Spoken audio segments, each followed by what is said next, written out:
podría ser realmente a veces se me olvidan algunas cosas, ¿no? Entonces solo ahí me recuerdan de grabar, a veces simplemente se me olvida. Bien, 27. El método de la suma de dígitos debe depreciar un activo con costo C, con vida probable N y con valor de salvamento S responde a la objeción del método de depreciación lineal mediante el uso, bueno, y depreciación lineal no lo hemos visto, pero es nada más que la depreciación le restas una cantidad fija al final de cada periodo. Entonces, imagínense de que al carro nuestro modelo matemático, porque básicamente esos son modelos matemáticos, el modelo de depreciación lineal estaría indicando de que, vaya, por ejemplo, un carro nuevo que cuesta 25.000, que la depreciación es fija a $2.000 anuales, por ejemplo, que cada año está perdiendo $2.000, pues realmente me incomodaría ocupar un método así porque lo veo, a pesar de que es más simple todavía, pero muy inexacto,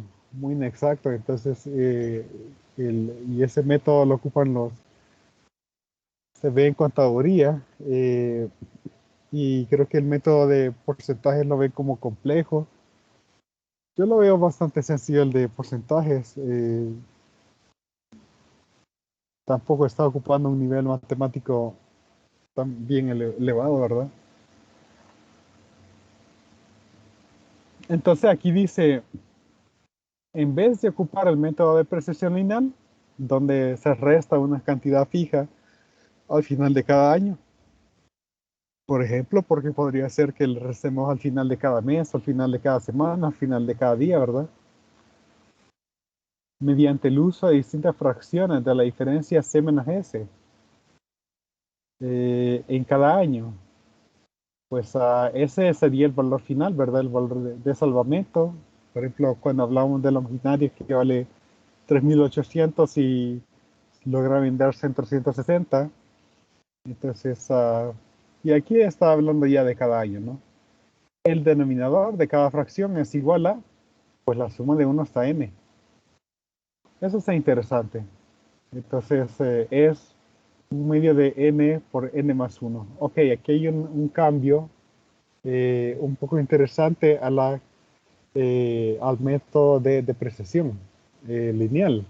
Y es diferente al método de depreciación por porcentaje que hemos estado trabajando. Y los numeradores son n para el primer año, n-1 para el segundo, n-2 para el tercero y 1 para el último. Elaborar una tabla de depreciación para un automóvil que costó 3.500 con vida probable de 5 años y con valor de salvamento de 800. Elaborar una tabla de depreciación para una máquina de 5.500 que tiene una vida útil de 8 años y de valor de salvamento de 700. Aquí hay dos casos. Vamos a ver, vamos a hacer solo uno. Eh, Aquí nos hablan de la depreciación inicial. Podemos comparar ese resultado. Hagamos el 27 entonces, el literal A. El literal B va a ser igual.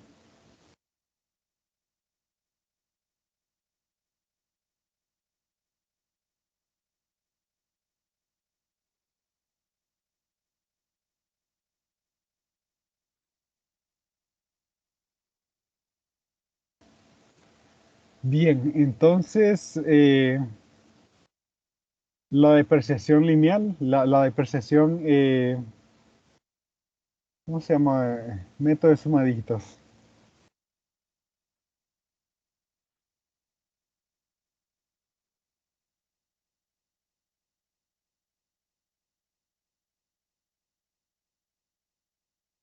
Método de suma de dígitos. Entonces, vaya, ¿cuál es la depreciación? El valor, vamos a ver, el, de- para depreciación activos con costo C, con vida probable N y con valor de solvamiento S, responde a la objeción del método de depreciación lineal mediante el uso de distintas fracciones de la diferencia. Ajá, pero mi pregunta es aquí, Bueno, están dando entonces la depreciación para un enésimo año. Entonces, la depreciación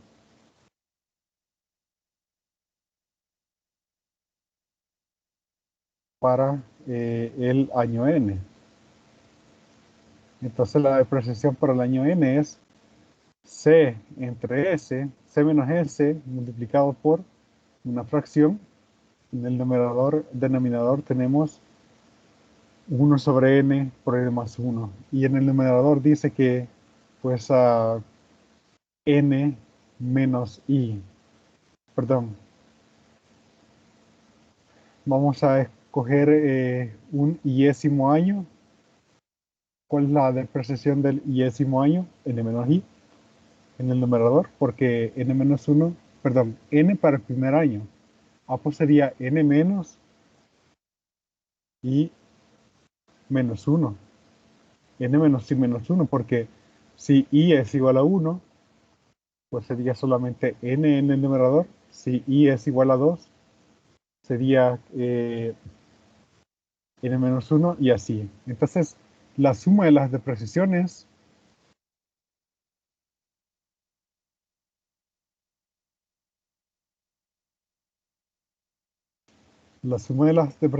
tiene que dar,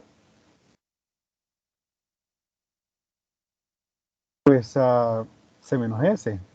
Entonces, y esto es válido para 1 hasta el enésimo año. Entonces, vamos a ver, ¿será cierto? Entonces, no sé si ustedes ya vieron esta notación, ya vieron la notación de la sumatoria. Bueno, en caso que no lo hayan visto, simplemente es pues la sumatoria de 1 más de 2 más de 3 así hasta de n. En particular,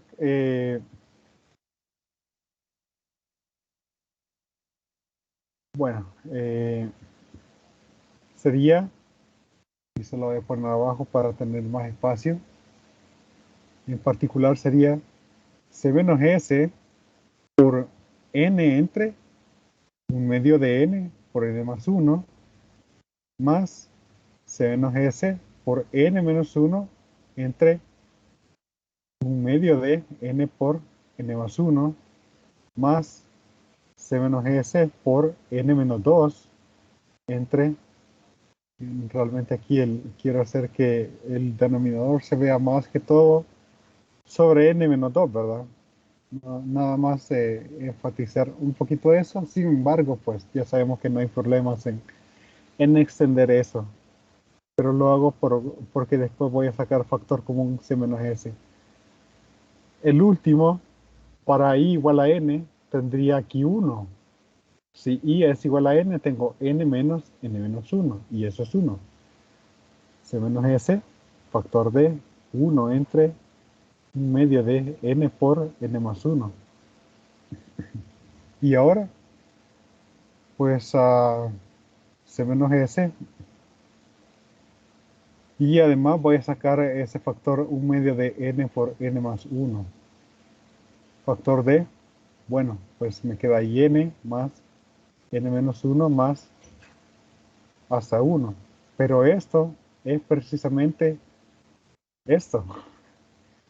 Pues entonces puedo cancelar. Ya sé que la suma de 1 hasta n es n por n más 1 medios.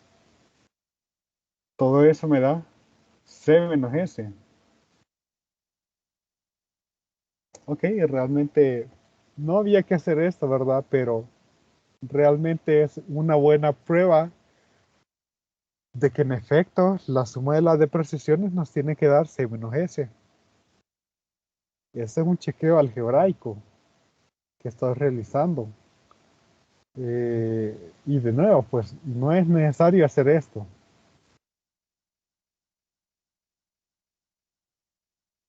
Entonces, para hacer la tabla de depreciación,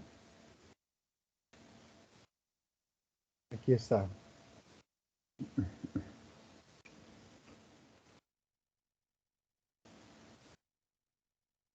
Y había otra columna, me parece, ahí. Pues vamos a ver cómo mejoramos.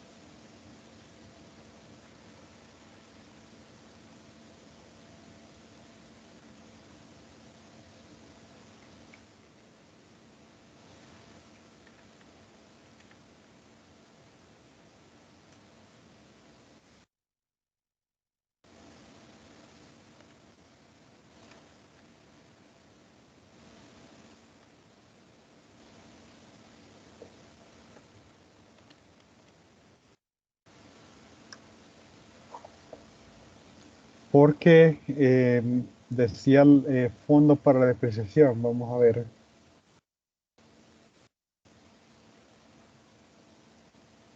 Costo de depreciación. Importe del fondo para la depreciación. Tres columnas acá.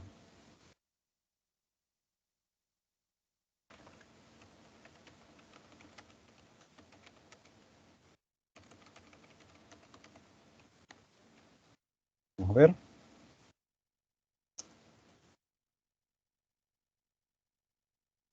En el año cero. ¿Cuántos años está hablando aquí? 5 años me parece. Empezamos con el año cero.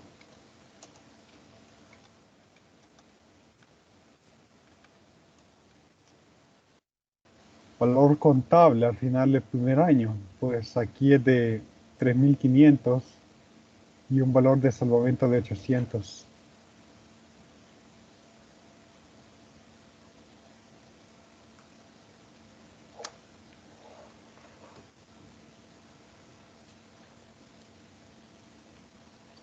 Vamos a ver C.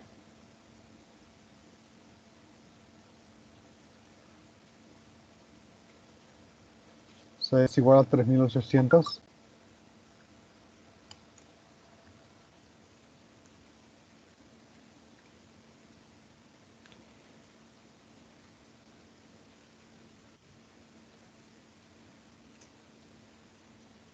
Vamos a ver.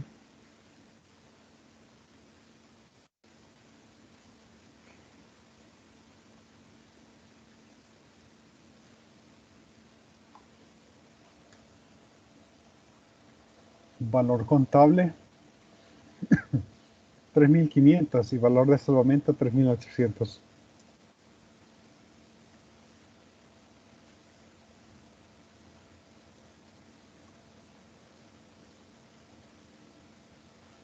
Entonces, realmente, vaya, C menos S, entonces sería 2.700.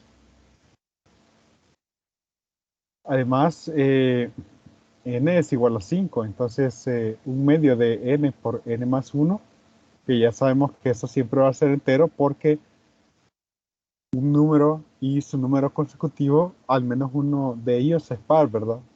Tengo 5 por 6 entre 2, 15. Entonces, ya tengo que la depreciación en tiempo i es, pues, C menos S, que es 2.700, multiplicado por n menos i, 5 menos i, sería 5 menos i, entre esta expresión, ¿verdad? ¿Será posible simplificar? Sí. Como aquí lo voy a ocupar varias veces, vale la pena ahí si puedo simplificar. Entonces ahí pueden ver que 2.700 es múltiplo de 3. Y si no ven por qué, pues bueno, hay que investigar. Si no, pues pueden poner ahí un comentario una pregunta ahí en el chat. 180 por 5 menos i.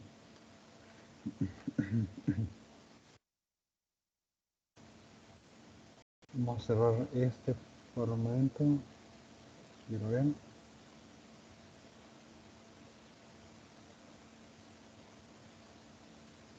180 por 5 menos i. Esto nos da una idea mayor de la depreciación.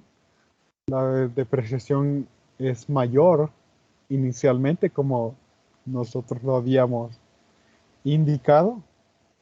Pues realmente todo es igual, ¿verdad? Excepto de que el método de depreciación cambia un poco.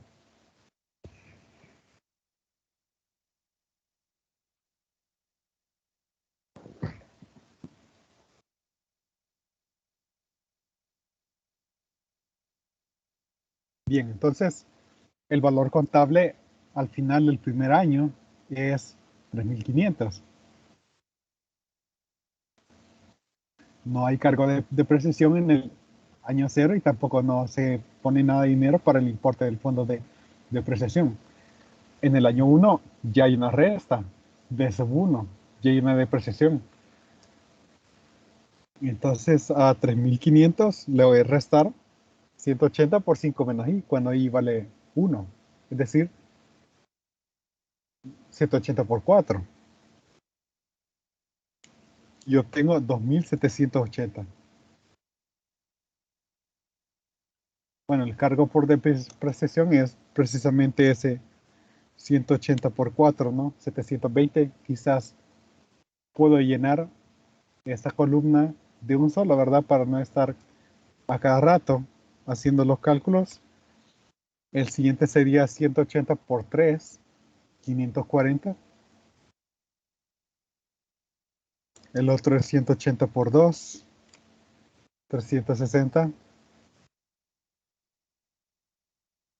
El otro es 180 por 1. Y a ese punto llegaríamos al valor de salvamento, ¿verdad? No habría cargo por depreciación después, sino que después de estas restas, nosotros estaríamos llegando a 500. Además, el importe sería la suma, ¿verdad? De las depreciaciones. 720 en este caso. A ver, 2.780 menos 540. 2.240.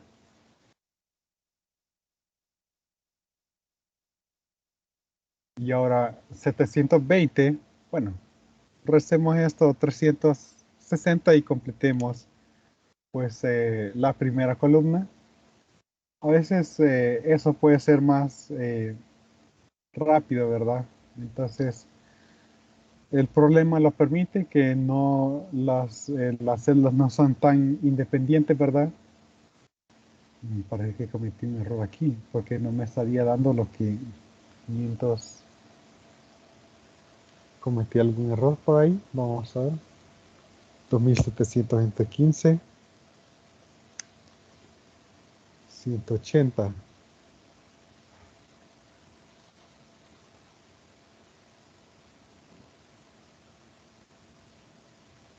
Ah, es que es i menos 1. Ahí está el error. Ok. Hay varios errores por acá entonces.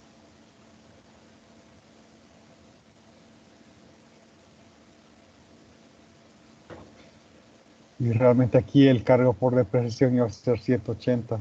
Ok. Un pequeño error ahí, pero que realmente nos va a hacer a rehacer la tabla. Aquí es 5 menos y menos 1, pero eso es 6 menos i.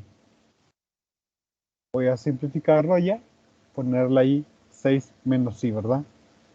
Y así los cargos por depreciaciones serían, pues, bueno, y abajo sería entonces 180 por 6 menos i. Ok, ya está. Hoy sí vamos a llegar. 180 por 5, cuando ahí vale 1, ¿verdad? Primer cargo por depreciación, 900.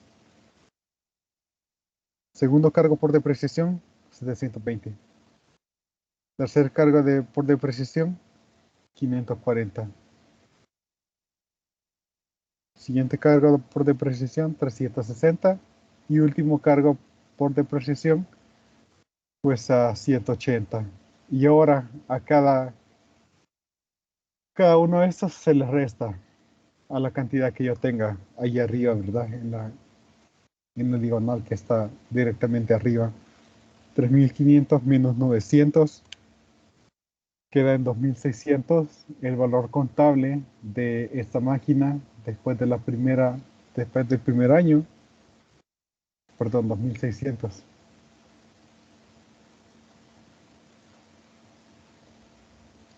Después se le restan 720, 1.880.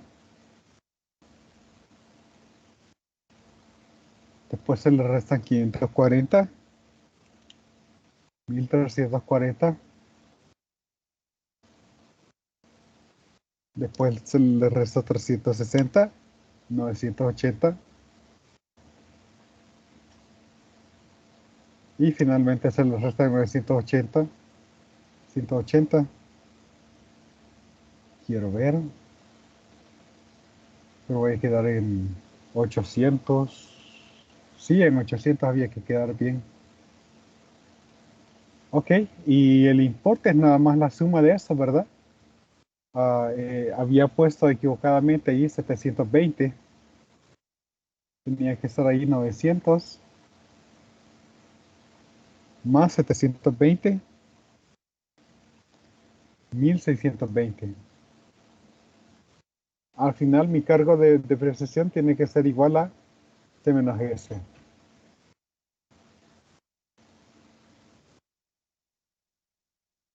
1620. Es decir, que debe llegar a 2700 más 520. 2140 más 360. 2500. Y ahora el último, no es necesario calculadora, 2680. Vamos a ver, cometí ahí algún error. Tendría que dar 2700. ¿Qué pasó ahí? Vamos a ver. Aquí cometí un error. 1620 más 540, 2160. Ahí está. 2160 más 360, 2520. Ahí está. Entonces, con estos 80 yo obtengo 100, 2600 más 100, 2700, que es a lo que había que llegar. Ahí está. Bueno, pues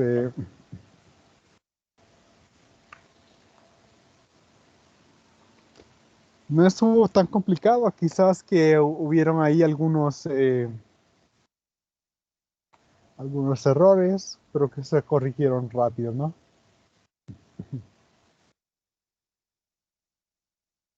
No sé si hay preguntas. ¿Hay una pregunta por ahí?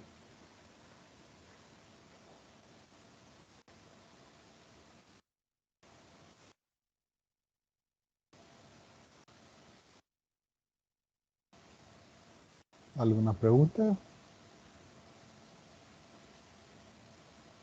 Y entonces ahí está el problema propuesto 27. Y pues eso no era necesario hacerlo, pero bueno, en este caso, para mostrarles que la suma de las depreciaciones tiene que ser igual al valor inicial menos el valor de solvamiento. A veces el valor de solvamiento podría ser cero. Entonces, pero en este caso tenemos un valor de solvamiento positivo de $800 y el ITRB se estaría realizando de una forma muy parecida. Este método está mejor que el de depreciación lineal, pero aún así lo veo inferior al del método de porcentajes.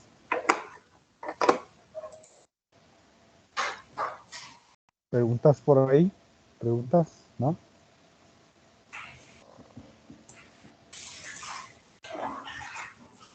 ¿Preguntas por ahí? Vamos a ver. Yo quisiera que explicara de nuevo cómo fue encontrando los valores de la tabla, que aún me pierdo en ese procedimiento. Bueno, pues en este caso nosotros tenemos una expresión para la depreciación, ¿verdad? Que es C menos S por N menos I menos 1 entre un medio de N por N más 1, basado en lo que está en la información que nos han dado. Entonces, ya que nosotros tenemos esa expresión, pues ya que tenemos los datos, una buena idea es simplificar esa expresión.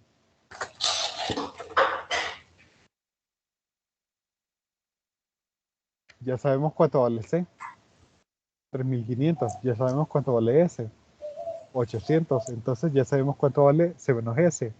Y además N vale 5. Entonces ya sabemos cuánto vale un medio de N por N más 1. Y además podemos simplificar n menos y menos 1, que es 5 menos y menos 1.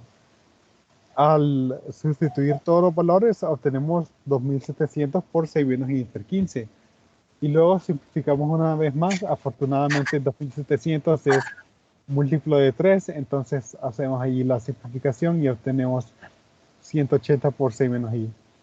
Entonces, una columna fácil de calcular es el cargo por depreciación, porque al finalizar el año 1, pues la depreciación es 180 por 6 menos 1.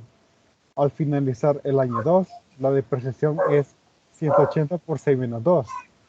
Al finalizar el año 3, la depreciación es 180 por 6 menos 3. Y así sucesivamente, ¿verdad? Hasta que yo llego al año 5, que la depreciación será 180 por 6 menos 5, 180.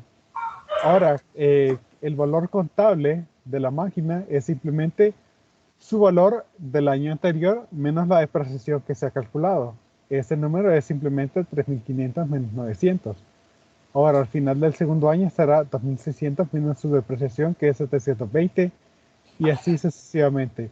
Y este último valor tiene que coincidir con el valor de salvamiento, que podría que no haya valor de salvamiento, y con eso me refiero a que fuera cero, ¿verdad? Entonces, puede ser que llegue a cero. Ya con eso tenemos esas dos tablas, ¿verdad? Y el importe para el fondo es simplemente, pues, la suma de estas depreciaciones, porque este valor sumado con este valor tiene que darme 3.500 siempre. Entonces, por ejemplo, aquí si sumas esos dos, da 3.500, y básicamente es lo necesario, de tal forma que si se vendiera la máquina en ese momento, sumaría el valor contable inicial, en este caso 1.500. Y al final, pues, No entiendo. el valor final tendría que ser el valor de la depreciación total, se menos eso. Bien, no sé si eso ayuda a entender. Sí, hoy sí ya me quedó más claro cómo se rellena la tabla. Gracias. Claro. Bien, entonces, ya habiendo resuelto ese problema, vamos a saltar ahora a lo que estamos viendo de interés simple. Vamos a ver. Habíamos hecho el ejemplo 4.4.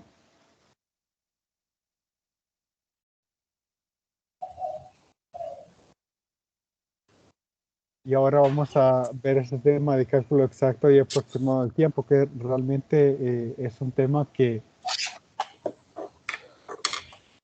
he buscado cómo simplificarlo a través de los años.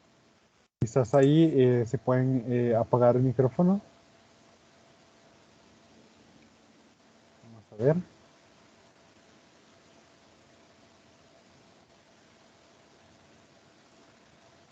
Esto es una problemática en matemática financiera, en los libros de matemática financiera, porque yo veo de que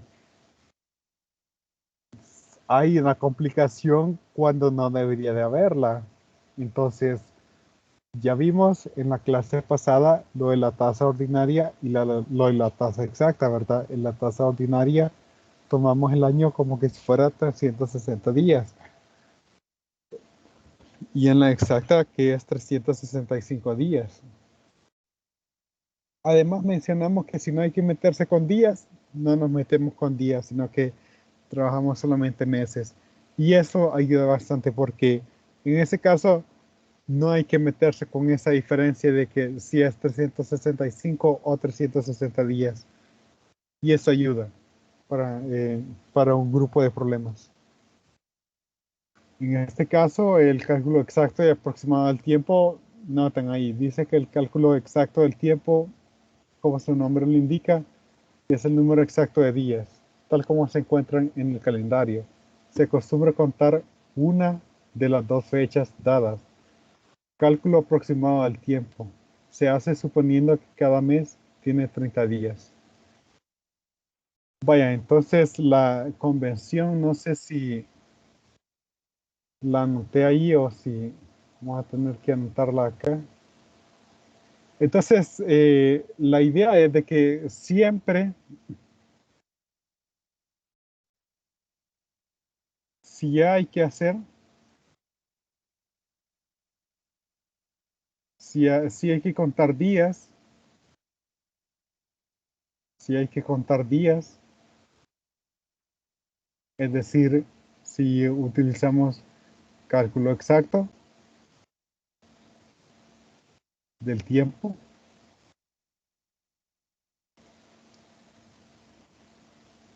entonces usar interés exacto. Pero si se usa tiempo aproximado, es decir, que cada mes tiene 30 días,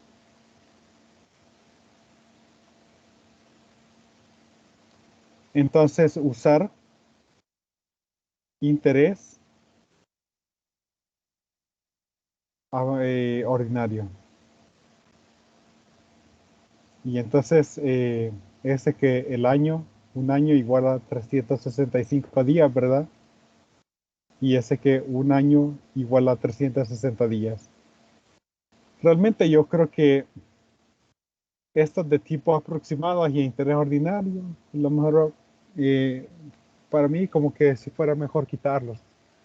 Porque al final con nuestros sistemas computacionales, pues tenemos mayor precisión y deberíamos estar más acostumbrados a ocupar eso. Y realmente que algunos libros hacen una confusión que ocupan días, cuentan días, luego utilizan interés ordinario, o digamos que eh, ocupan tiempo aproximado y de repente ocupan interés exacto, entonces, y de repente el estudiante está como que, bueno, vamos a ocupar 360 días o 365 días. ¿Contamos días o no contamos? Entonces, o ocupamos tiempo aproximado, ¿verdad?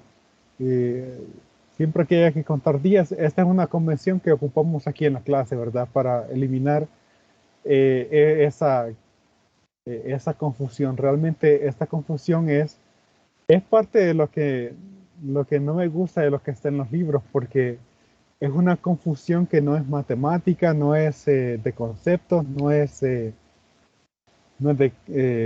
realmente es una cuestión un poquito técnica que lo único que ayuda es ayuda a confundir y realmente no ayuda digamos que, pues, que el estudiante sea mejor en matemática financiera, sino que yo lo veo como una confusión. Esperamos que realmente aquí con esa convención, pues, no caer mucho en ese problema.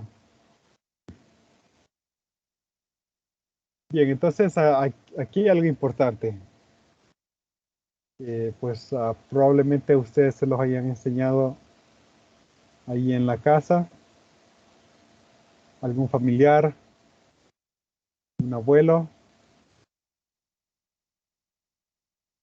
Ok, vamos a copiarlo de forma adecuada. Vamos a ver aquí.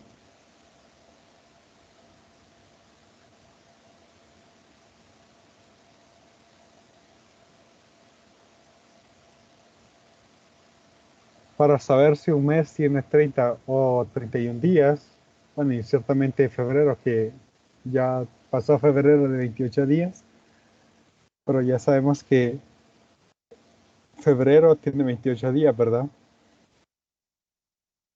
Entonces pueden simplemente colocar sus puños a la par, ¿verdad? Así como está en la imagen, y que cada cresta indica un mes de 31 días y que cada espacio ahí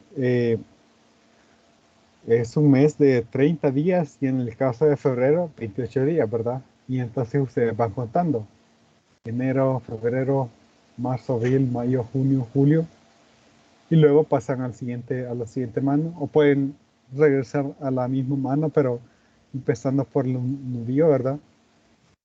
Agosto, septiembre, octubre, noviembre, diciembre, pues y de esa forma, pues saber si un mes tiene 30 o 31 días, e incluso yo creo que esta metodología es más rápida que estar buscando en el calendario.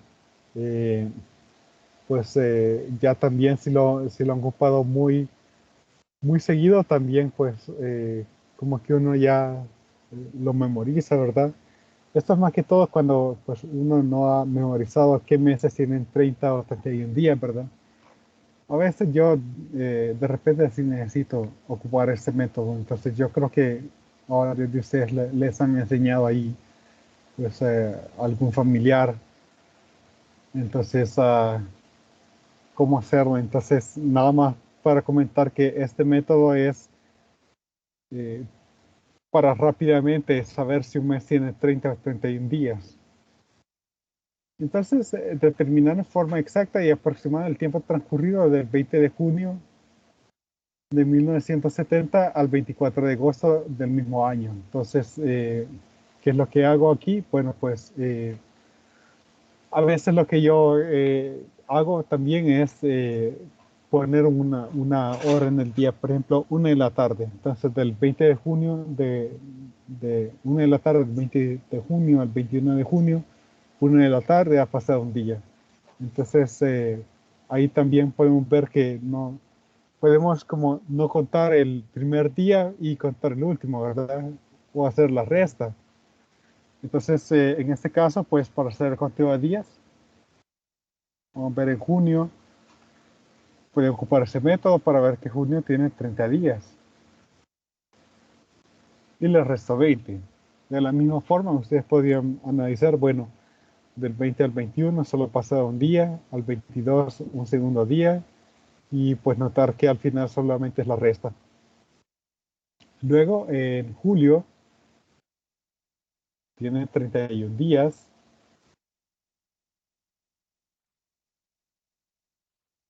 Agosto, agosto estamos básicamente pues hablando de 24 días, de lo que ahí está considerado, ¿verdad? Solo hacemos ahí la resta, básicamente 10 más 31, 41, más 24, pues 65 días,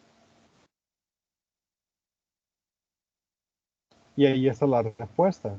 Estamos ahí calculando en forma exacta, esta es en forma exacta, porque en forma aproximada, pues tendríamos nosotros, bueno, del 20 de junio al 20 de julio, 30 días.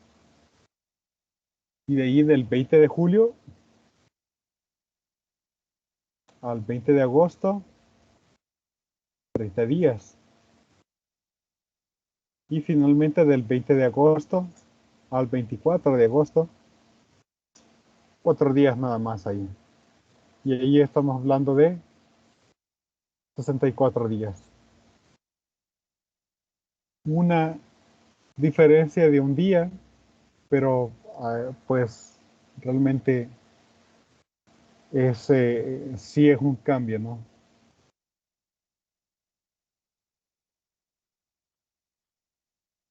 Vamos a ver, comparar lo que está aquí. 64 días en tiempo aproximado y en tiempo exacto dice acá 65 días. Y aquí como que contaron de dos formas. Aquí hay una tabla donde aparecen numerados los días del año y que solamente puedes restar ahí. Bueno, pero más rápido que ver la tabla, yo creo que simplemente pues hacer lo que hicimos acá.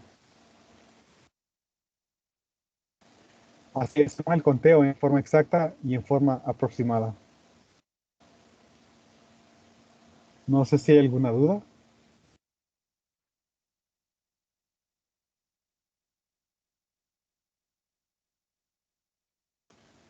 ¿Alguna duda por ahí?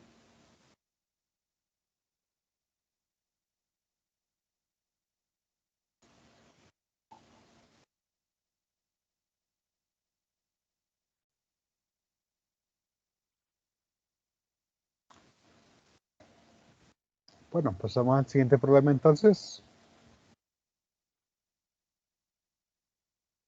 Determinar el interés exacto y ordinario sobre 2000 al 6% del 20 de abril al 1 de julio de 1971, calculando el tiempo en forma exacta, B en forma aproximada. Entonces, en el libro me parece que hacen los cruces que les comentaba, ¿verdad? Que al final lo único que ayuda es a confundir. Y eso es lo que realmente no me gusta del libro. Quiero revisar ahí la respuesta. Vamos a revisar la respuesta. Yo creo que es lo que ahí está. Vaya, ahí está. Interés exacto y los dos métodos. Conteo días distinto, interés ordinario y ahí está la diferencia también. Hacen el cruce y realmente yo siento de que no es una buena idea. Entonces aquí vamos a ocupar la convención, ¿verdad? De que si ocupas interés exacto, entonces vas a ocupar calcular tiempo de forma exacta. Y viceversa, ¿verdad? Si estás ocupando tiempo de forma exacta, vas a ocupar interés exacto. Y si estás ocupando el tiempo en forma aproximada, vas a ocupar interés ordinario. Entonces, lo vamos a hacer así porque las otras variaciones, pues realmente yo creo que solo contribuyen a la confusión. Entonces, bueno, hay que hacer un conteo de tiempo. Vemos el 20 de abril, entonces en abril, vamos a ver enero, febrero, marzo, abril. Abril tiene 30 días. Abril, mayo,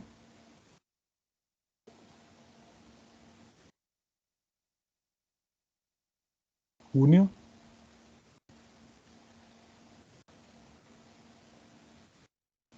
Y en julio solo estamos tomando en cuenta un día. Vamos a ver cuánto da esto. Aquí hay 62, 72, 72 días. Bueno, y aquí en el literal B, pues dice el tiempo de forma aproximada. Entonces, del 20 de abril al 20 de mayo hay 30 días. Del 20 de mayo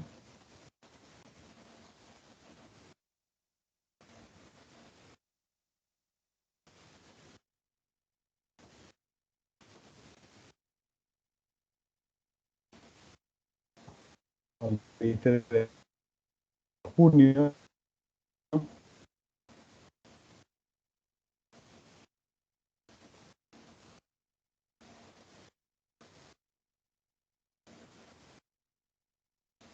hay 30 días. Y finalmente, 20 de junio, no por ahí al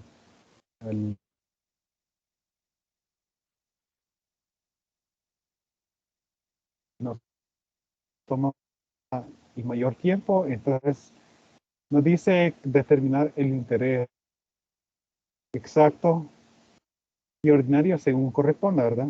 C por I por T,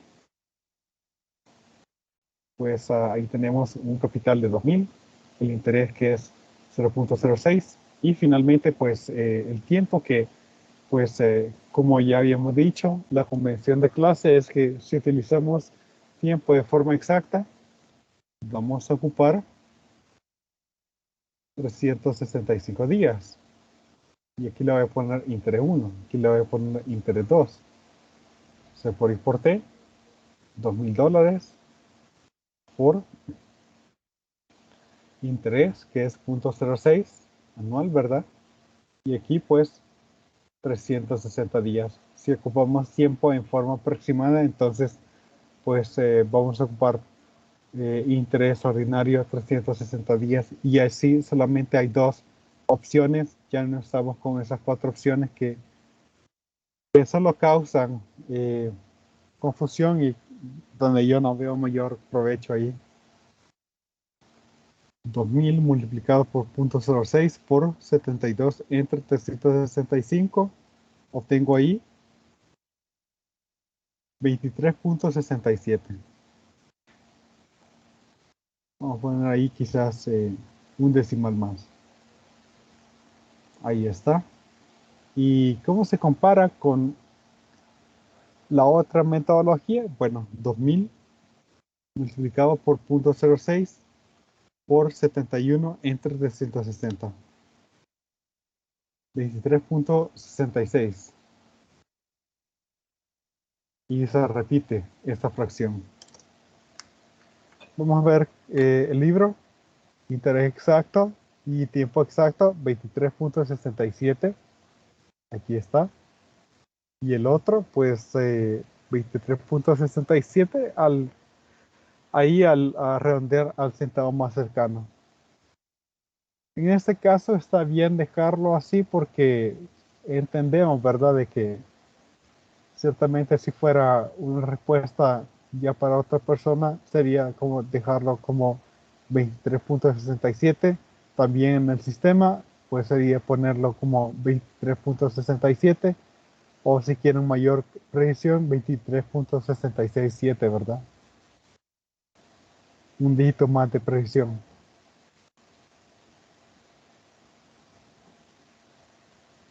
En el sistema me refiero a Moodle, ¿verdad? En cómo serían ahí los exámenes, pues habría que ingresar un número. Básicamente la regla que tengo es que el problema está correcto si la respuesta está dentro de 1% de la respuesta exacta, de la respuesta más exacta posible. 1% realmente es un espacio muy aceptable para poder admitir respuestas.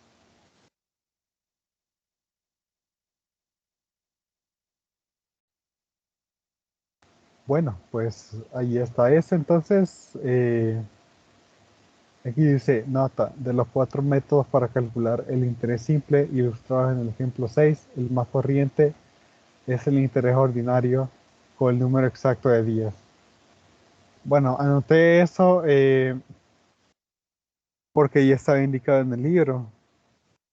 Yo creo que con los métodos computacionales que tenemos hoy en día, el método más eh, popular que se ocupa es simplemente fechas exactas, tiempo exacto e interés exacto.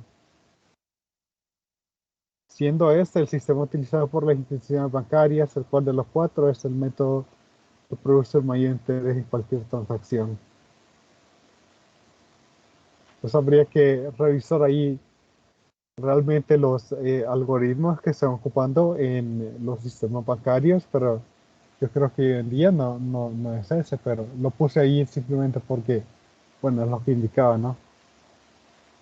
Pero como ese libro es un poco viejo, ¿verdad?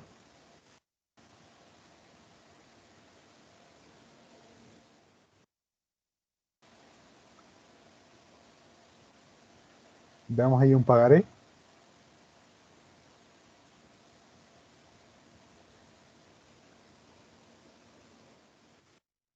Entonces hoy tenemos las letras de cambio también, ¿verdad?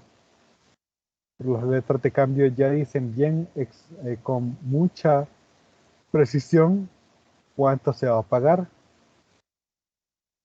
A ver, eso lo sacaron de un libro colombiano. Vamos a ver, Bogotá, enero 15, 1969. 3 meses después de la fecha, el suscrito promete pagar a la orden de, eh, ¿cómo se llama? Alberto Álvaro Villeja, 5.000 pesos con 0 centavos, ¿verdad? Valor recibido con intereses al 6%. Alberto García. Entonces Alberto García le tiene que pagar a Álvaro Villegas 5,000 pesos y ese interés, ¿no? Vamos a ver aquí. Vamos a identificar lo que es el plazo.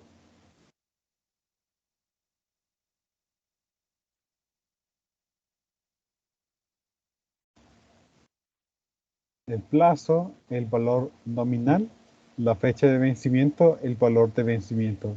Realmente no está muy complicado, ¿verdad? Vamos a ver si se utiliza la siguiente convención. Si el plazo está en meses completos, el tiempo se determinará aproximadamente. De otra forma, el tiempo se determinará exactamente. Vaya, entonces aquí hay una facilidad, ¿verdad? Porque eh, si estamos hablando de meses completos, entonces pues ocupamos ahí el hecho de que, bueno, el año tiene 12 meses, entonces eso puede ayudar bastante, ¿no? Vaya, tenemos que identificar estos elementos. Vamos a ver, quizá están un poquito dormidos, vamos a dar un medio punto. ¿Cuál es el plazo de ese pagaré? Medio punto para que me diga cuál es el plazo de ese pagaré. 3 meses. Así es. Vamos a ver, número de carnet, HM. 21078. Sí. Bien. Algunos acumulan varios puntos extras. Realmente el ciclo pasado en ecuaciones, vamos a ver, había uno que logró ahí con unos 7 puntos. Unos 7 puntos o por ahí. Eso es, el plazo es de 3 meses. Este es el plazo. Valor nominal. Y este es el valor nominal. El que aparece en la nómina, ¿verdad? Fecha de vencimiento. Bueno, pues la fecha de vencimiento 3 meses después de enero 15, es decir que la fecha de vencimiento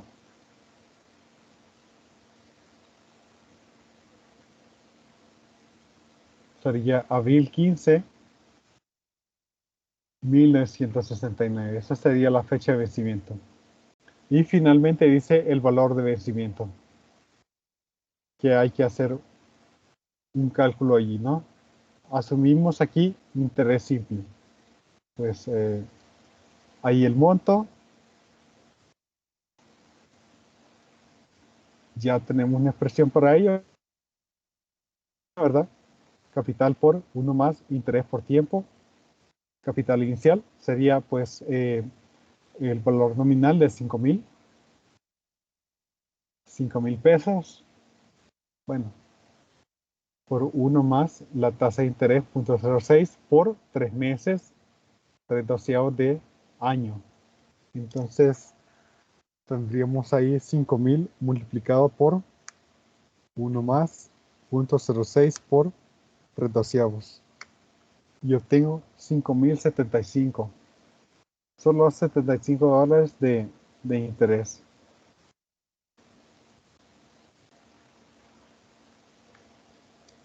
Vamos a ver qué dice el libro.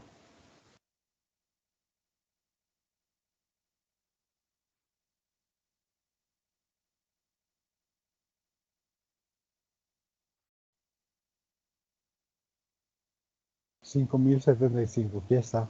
Es el ejemplo 7, de hecho.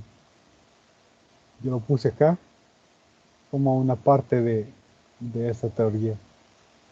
Entonces, la convención que si yo tengo meses completos, entonces voy a asumir que de cada momento a otro van a pasar 30 días, ¿verdad? Por ejemplo, del 20 de abril al 20 de mayo pasan 30 días. Entonces, si no se determinará exactamente, si no se puede. Entonces, si yo puedo eh, ver meses completos, por ejemplo, del 5 de abril al 5 de diciembre, la convención es que yo voy a ocupar meses completos ahí, ¿verdad? Voy a estar contando ahí como meses completos. Ahora, si vamos del 5 de abril al 7 de diciembre, bueno, ahí ya no. Con eso me refiero con lo que he escrito aquí, ¿verdad? Y eso puede facilitar ciertos problemas. Calcular el valor de vencimiento del pagaré antes mencionado, eso ya lo acabamos de hacer. Valor presente de una deuda. Y pues esto es importante.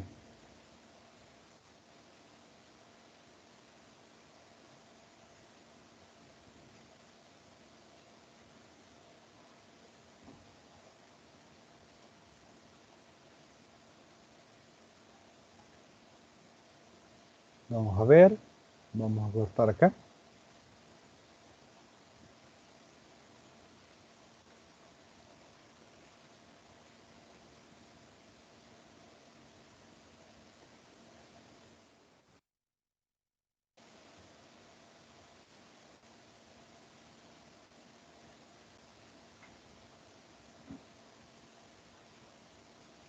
Bien, aquí vamos a comentar uno de los principios fundamentales. Esto queda cortado. Tengo que hacerlo de nuevo. Vamos a hacerlo de nuevo.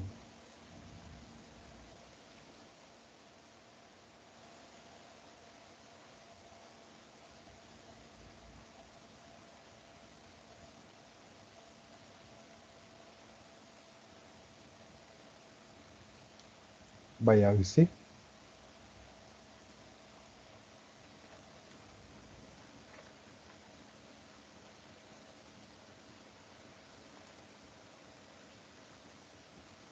Vamos a cortar un poco por acá. Bien.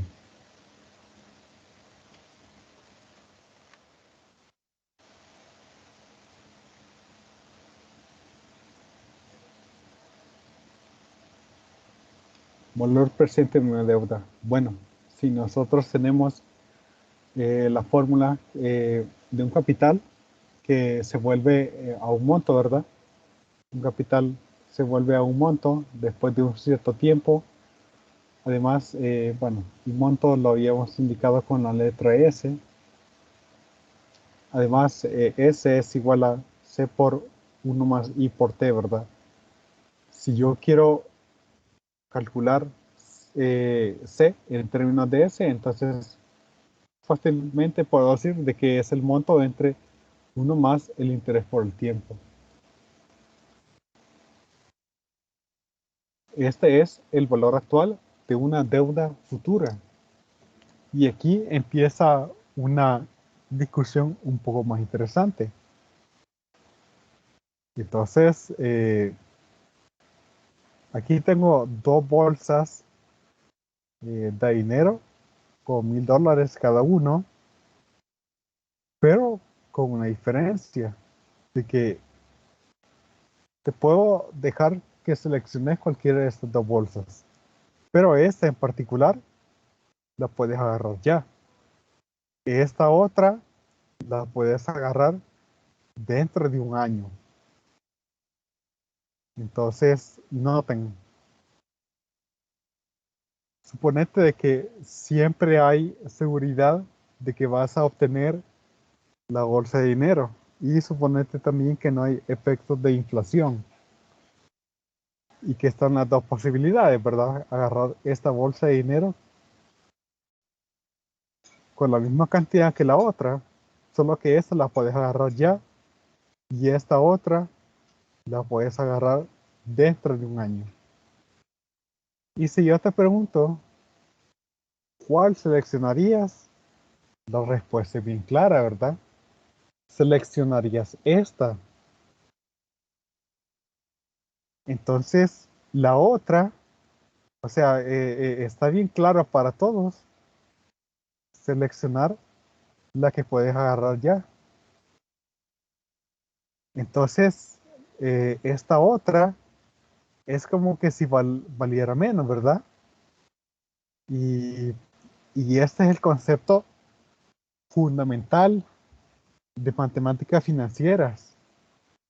Lo que está escrito aquí abajo, el valor del dinero en el tiempo, es un concepto económico basado en la premisa de que hay un inversor, de que un inversor prefiere recibir un pago de una suma fija de dinero hoy, en lugar de recibir el mismo valor nominal en una fecha futura. Entonces, recibirlo hoy o recibirlo dentro de un año, está claro que todos estarían dispuestos a recibirlo hoy. Pero entonces, el valor del dinero en el tiempo, el valor del dinero depende del tiempo en el que vos obtengas esta cantidad, esta suma de dinero.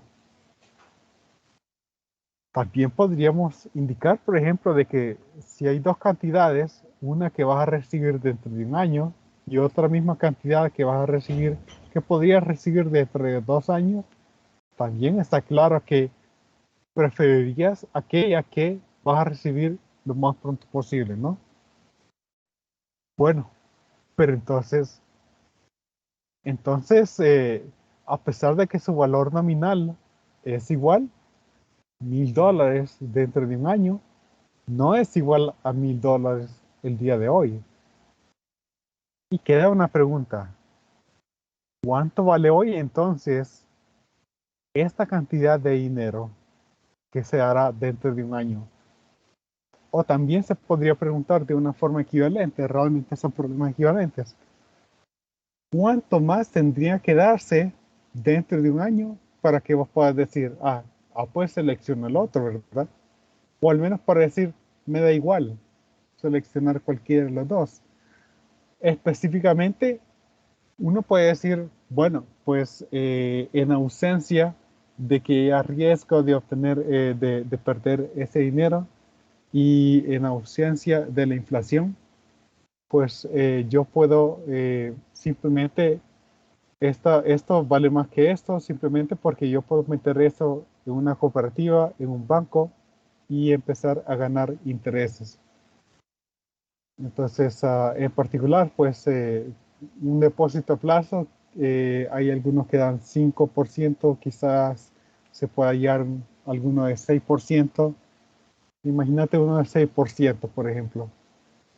Entonces, si esto vale, por ejemplo, mil, 1,060, con que valiera 1,060. Vaya, entonces podríamos ahí establecer algún tipo de igualdad, porque pues realmente si esto vale menos de 1,060, entonces yo puedo poner ese dinero en el banco, en una cooperativa, un depósito a plazo y pues realmente obtener eh, ese interés, ¿no?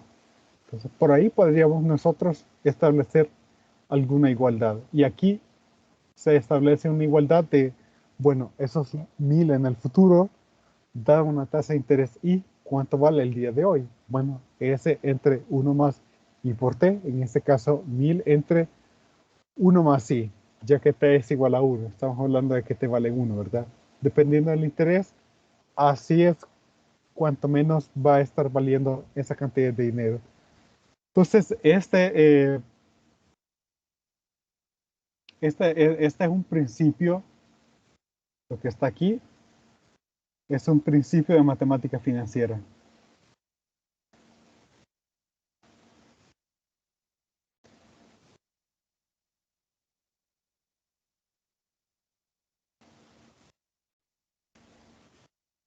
Eso es bien importante y es la primera idea que ustedes deberían responder cuando yo les pregunto, bueno, ¿y matemáticas financieras de qué trata? Bueno, realmente trata de estas diferencias que se generan del valor del dinero en el tiempo. No es lo mismo tener $1,000 ya que $1,000 dentro de un año. son cantidades distintas. Entonces, el dinero, su valor depende de en qué punto de la línea de tiempo se encuentre. Este es uno de los conceptos más importantes del curso. Bien, entonces, y aquí están esas preguntas, ¿verdad? ¿Cuánto estaría dispuesto a pagar por recibir $1000 en un año? Ciertamente no 1000, ¿verdad? Porque si estuviera dispuesto a pagar 1000, bueno, yo puedo poner eso en un banco, en una cooperativa y ganar intereses, o incluso en una inversión, ¿verdad? En una inversión que podría ser un poco más arriesgada, pues que es cierto que podría dar alguna pérdida, pero que si da ganancias, la ganancia puede ser mayor. ¿Cuánto estaría dispuesto a pagar para recibir $1000 en 2 años?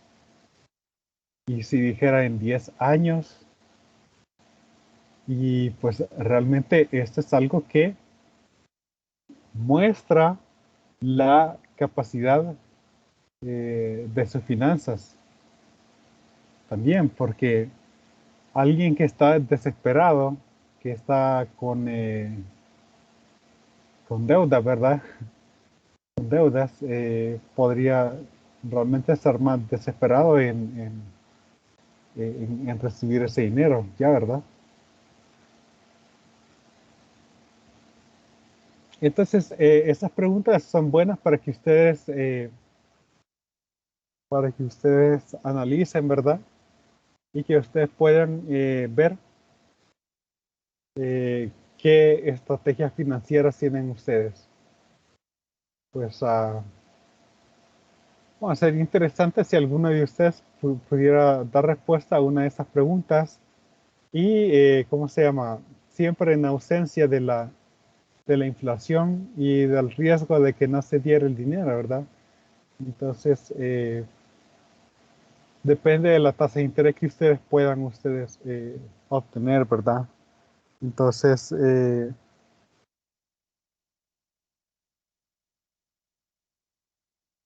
bueno, pues quizás no podría poner esto en el grupo y lo podríamos comentar en la siguiente clase.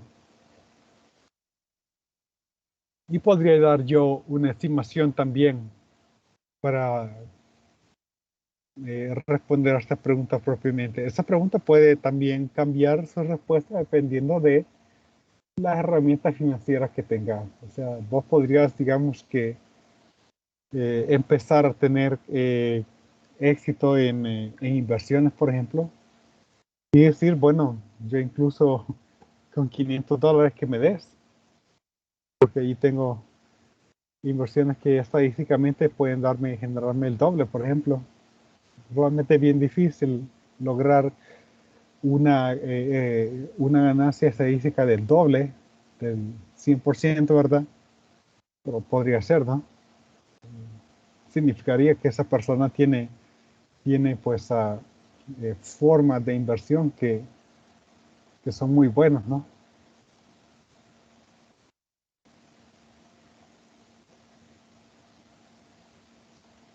Ejemplo 4.8, encontrar el valor presente al 6% de interés simple de 1500 con vencimiento en 9 meses. Bueno, que hubiera que empezar ecuación de valor, pero nos quedan unos pocos minutos. Voy a resolver este nada más.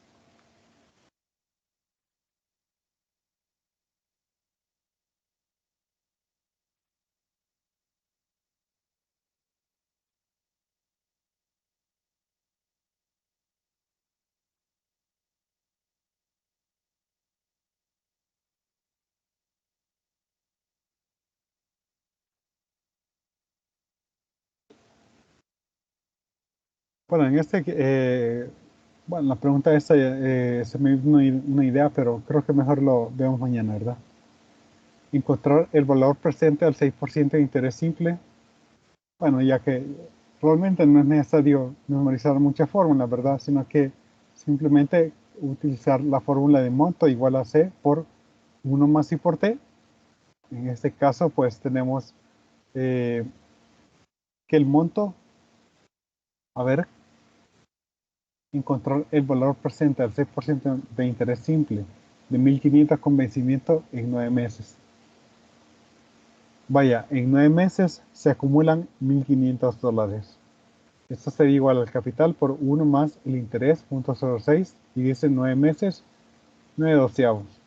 Por lo tanto, pues ahí solo despejamos, ¿verdad? 1.500 entre 1 más 0.06 por 9 doceavos,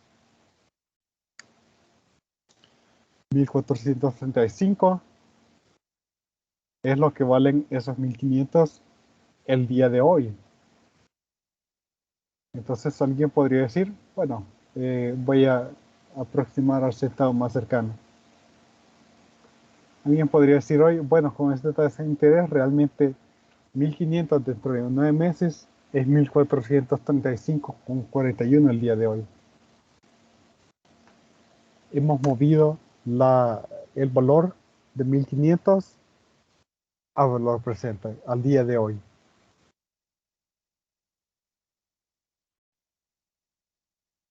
Y aquí está, 1.435,41. Eso es. Bueno, pues ya se nos acabó el tiempo, entonces no sé si hay alguna pregunta por ahí. ¿Alguna pregunta por ahí?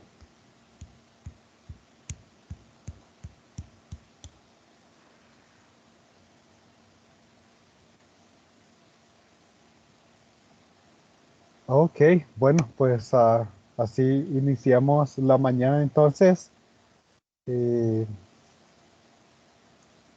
comentando un poco más del interés simple y pues esperamos que en la siguiente clase logremos terminar la sección, ¿no? Pues bueno, pues ahora sí, vamos a desayunar un poco, ¿no? Vamos aquí a dejar de grabar.